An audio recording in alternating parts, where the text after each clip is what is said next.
Pozdravljeni.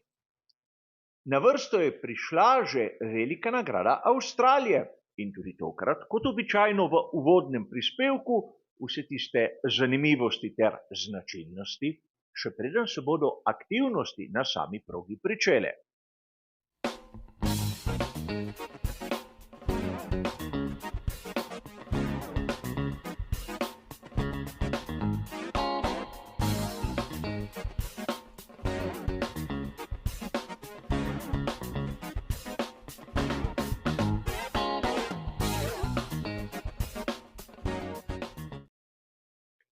Tudi tokratni uvodni prispevek bo razdeljen na tiste tri običajne dele. V prvem si bomo ogledali zanimivo dirko iz preteklosti, v drugem bomo našo pozornost usmerili k samim značilnostim proge, v tretjem bomo pa še nekaj minut porabili za samo vremensko napoved. A tokrat na samem začetku zanimivost. Verjamem, da marsikdo izmed vas je opazil, da je letos velika nagrada Avstralije ob nekam zgodnji jutranji uri, še posebej v primerjavi z lansko veliko nagrado Avstralije, kjer je bil štart ob 7, letos je pa ta ob 5 zjutraj. Kaj se je spremenilo? So morda premaknili urnik same dirke v Avstraliji, ali je posredi kakšna druga skrivnost? Namreč lokalno je štart dirke zmeraj ob eni in isti uri, torej brez pametnega razloga ne smejo kar tako spreminjati štarta, ampak kljub vsemu 2 uri razlike.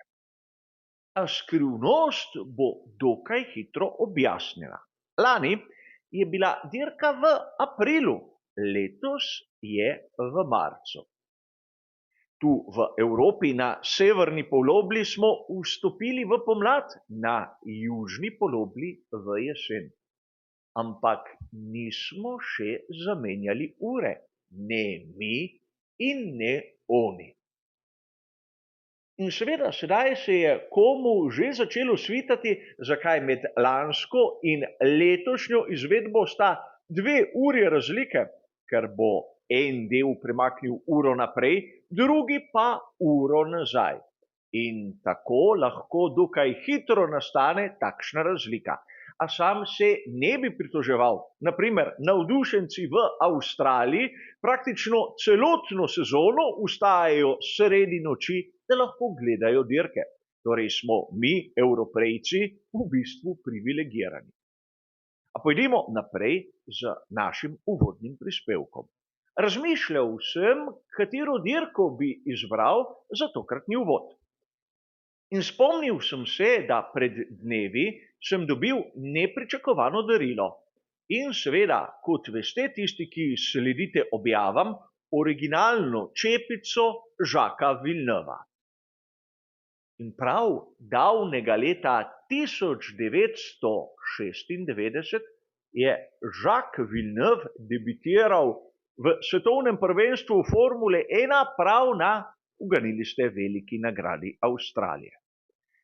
A ko je prišel v ta svet, je Jacques Villeneuve že ustvaril si določen prestiž, namreč zmagal je leto poprej prvenstvo kart in tudi dirko za 500 milj Indianapolisa. Da bi lahko dobili podoben prestop, ne smemo pravzaprav se ozirati toliko nazaj v zgodovino.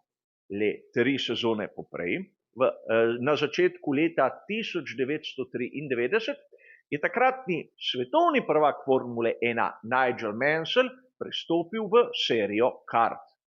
V bistvu je šlo za podobno zadevo, le v nasprotni smeri. In tudi takrat v seriji kart prva dirka je bila v Avstraliji kot zanimivost. A od Jacquesa Villeneuva se je pričakovalo ogromno, ne samo, da je zmagal ameriško serijo.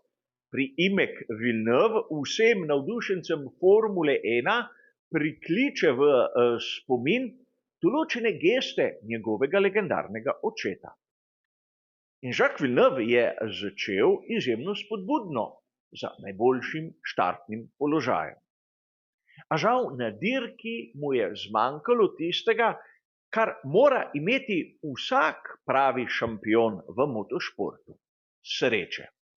Kljub temu, da je celotno dirko v bistvu vodil, ga je na koncu izdalo puščanje olja, tako da je moral zmago prepustiti moštvenemu kolegu Damonu Hillu. In ne smemo pozabiti, da tista velika nagrada Avstralije je bila tudi prva za Michaela Schumacherja v Ferrariju.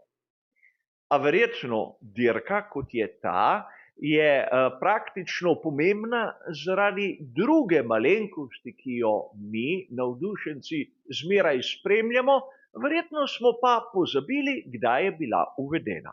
Na veliki nagradi Avstralije leta 1996 so prvič uporabili tistih 5 zaporedno prižigajočih rdečih luči za samo štartno proceduro. Nekaj, kar je danes samo po sebi umevno. In najbolje je, da si kar takoj pogledamo lastnosti same proge. In seveda tu bomo spremljali krog, ki šteje 14 ovinkov, kar ni nič takega in nič posebnega, ampak zanimivost je nekje drugje. Imamo kar 4 območja DRS-a, ampak le 2 detekcijski točki.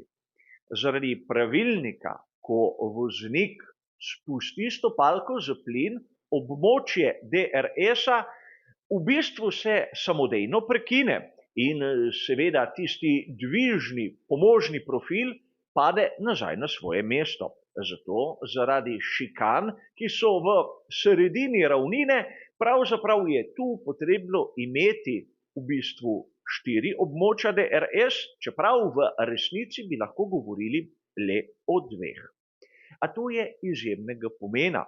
Namreč za prehitevanje bo bistveno bolj učinkovito manever opraviti na prvem delu določenega območja DRS in nato v drugem se v bistvu odpeljati zaradi prednosti samega sistema, ki bo še zmeraj na strani onega, ki je bil na detekcijski točki zadaj, ampak v danem trenutku spredaj.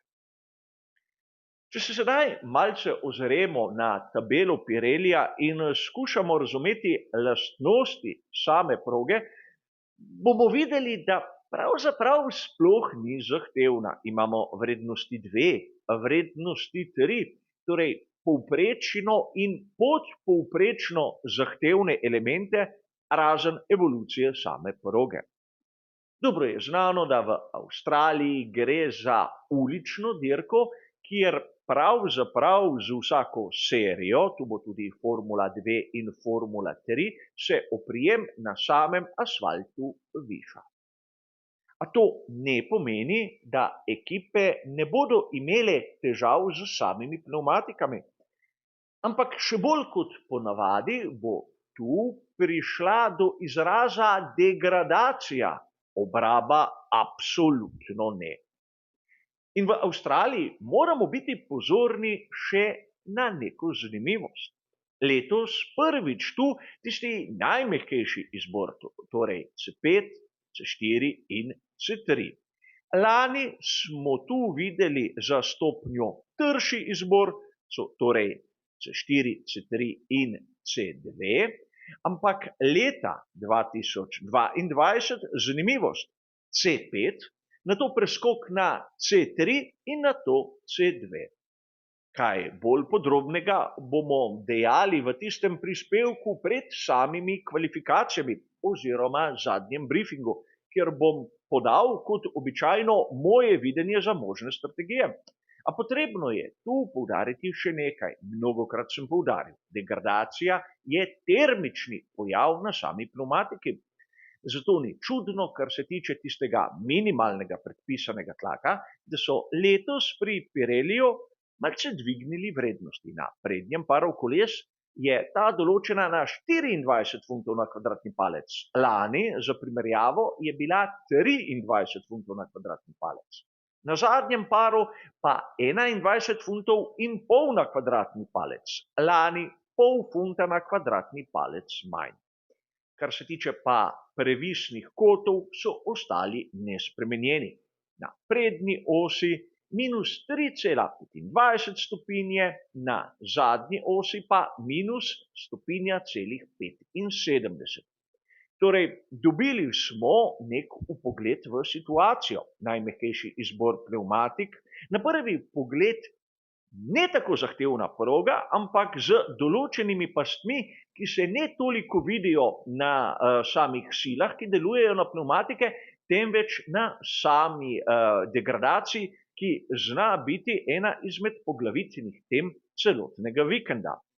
A potrebno je videti še, kakšna bo vremenska napoved. Na prvi pogled izjemno enostavna, kjer bomo imeli delno sončno, morda oblačno vreme tako v petek, soboto in nedeljo. V petek bo temperatura se gibala med 11 in 23 stopinjami Celzija, v soboto med 14 in 21 stopinjami Celzija, malce bolj oblačno vreme lahko pričakujemo, in podobno v nedeljo, kjer bo temperatura med 12 in 21 stopinjami. A v Avstraliji obstaja prva možnost, da bomo videli kaj padavin skozi celotni dirkaški vikend. Gre lahko za manjše plohe, lahko bi dejali rosenje, in še ta verjetnost se giba tam pod 20%, torej izjemno nizka verjetnost, ampak vseeno sprememba do tistega, kar smo spremljali do nedavnega v prvih dveh velikih nagradah, ki so bile organizirane v arabskih deželah. A kot ste razumeli, tudi uvodni prispevek je končan. Hvala za vašo pozornost in nasvidenje.